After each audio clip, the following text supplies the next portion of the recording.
Kayla was my first dog that I actually, as an adult. And she was a little wild thing, because Schipperkes can be that way. So I went to obedience classes, the usual kind of places that people offer classes and teaching your dog to behave and so forth.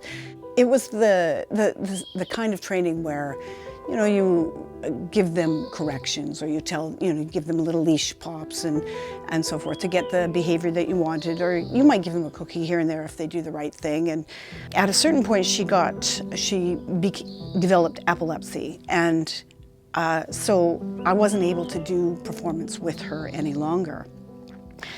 And that's when I decided to get my cattle dog. My cattle dog Zeke was going to be hopefully my big performance dog, and I thought I knew quite a bit about training at that time. I'd taken classes with her and I'd done some of the sports already, and I thought I was able to handle this kind of a dog. So when I got him, right away he presented problems. He was reactive. He was jumping up at people at a very young age. He was barking, and that just started to get more and more of a challenge. I wasn't able to handle it. A cattle dog will, doesn't matter how much force you give them, because that's what they're made like, right? So, you know, there was that day where I realized, I mean, where's this gonna end? How much force am I going to need to apply to this dog before he starts to pay attention? And so that, yeah, I mean, that was the hitting bottom, was realizing that, I mean, he'd fight to the death. I just didn't really know what to do with him. So I looked for help. I got a lot of techniques. I got a lot of suggestions.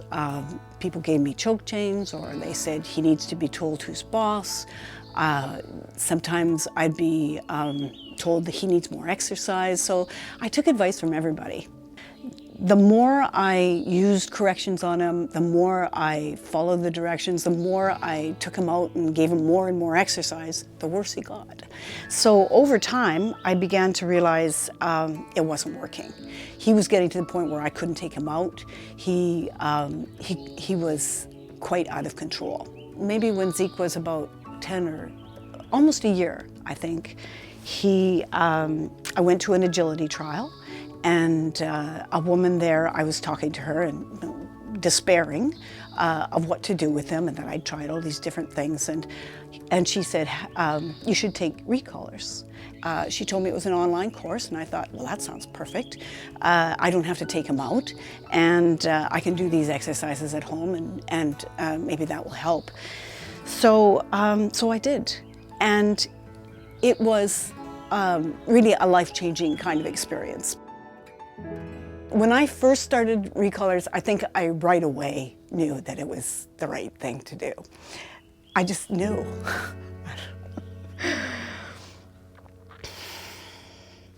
I just felt so much happier about not punishing my dog.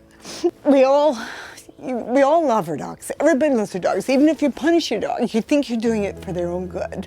People, they put more fear into me, because they said, well, you know, you got to put him on this choke chain. You got to show him his boss. You can't let him do that. And they encourage you to be unkind to your dog. And so, you know, when I first started recallers, I just knew that it was the answer, because it wasn't hurting my dog. I went to top seminars, and they appear right, because, you know, I remember one time I took Zeke to a seminar, and this, you know, big name person, she put him on a choke chain, and she just took him from me and she trotted him down the line, and he's like looking at her going like, and to me, when you don't know anything, that looks magical. That looks like, hey, she knows what she's doing, right? Because look at my dog that's normally like, you know, lunging and barking at the end of the lead with me. He's just walking along like a lamb with her, you know? So it's very convincing.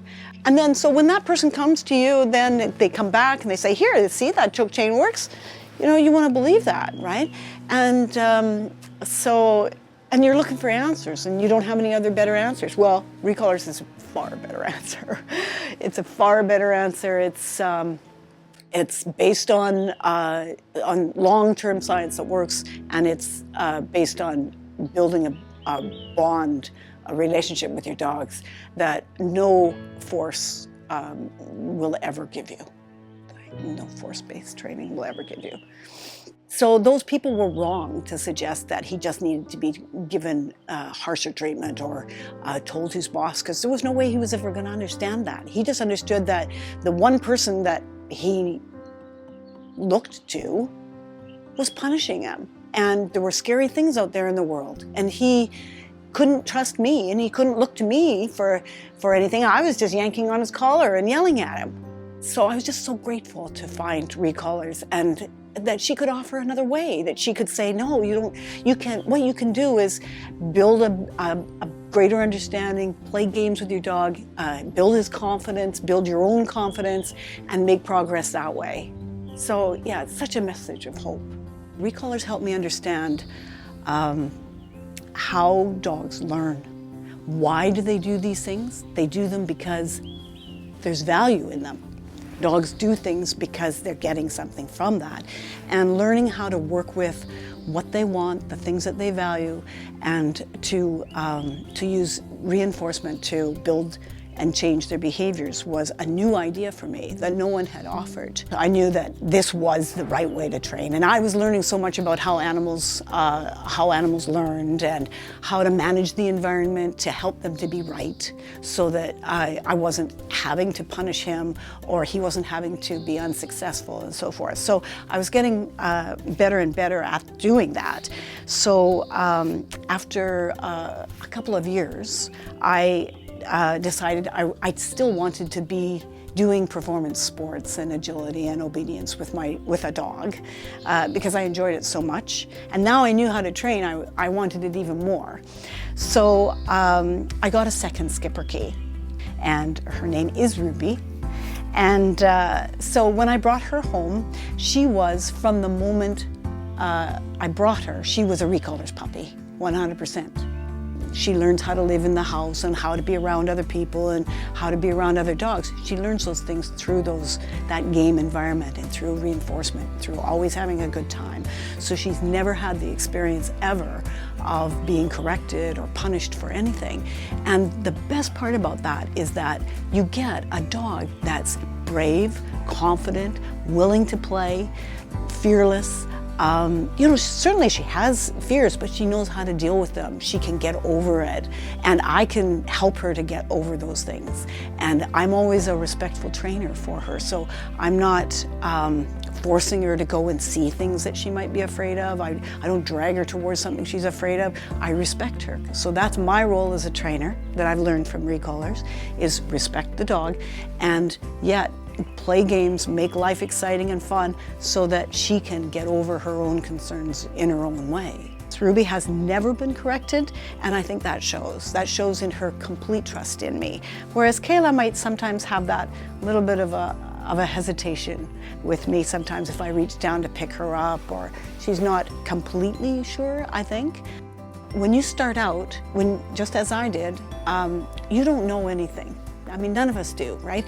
We don't know anything. We know what we think we know, what people have told us, and so forth. But once you've taken Recallers, no one can ever fool you again.